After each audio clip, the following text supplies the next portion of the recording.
সেহরির সময় দেখেন চারিদিকে কত শুনশান নীরবতা, অথচ ঢাকায় সেহরির সময় চারিদিকে কি একটা উৎসব আমেজ, তাই না?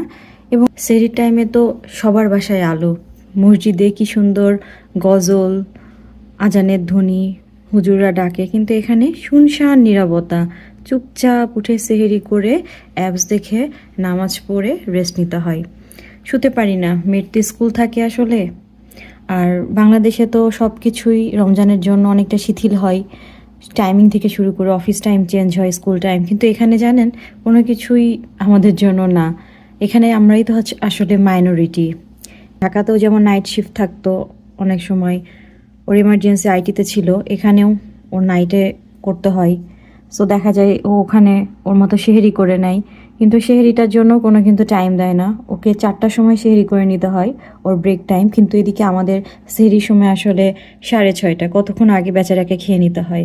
তো জীবনে এভাবেই না মানিয়ে নিতে হয় সব কিছু, যে তো এটাই জীবন, আসলে মানিয়ে নিতে হয়, আমরা মানিয়ে নিচ্ছি। আর জীবনে মানিয়ে নেওয়ার নামই সুখ। যে যতটা তাড়াতাড়ি সব কিছু মানিয়ে নিতে পারে না, সে ততটা বেশি সুখী। জীবনে আমরা সবাই সুখী হতে চাই, তাই না? সেই জন্য সব কিছুই মানিয়ে নিতে হয়। এই যে আমাকে যেমন একা একা সেহেরি করতে হয়, এটা মানিয়ে নিয়েছি। তবে খুব মিস করি বাংলাদেশকে।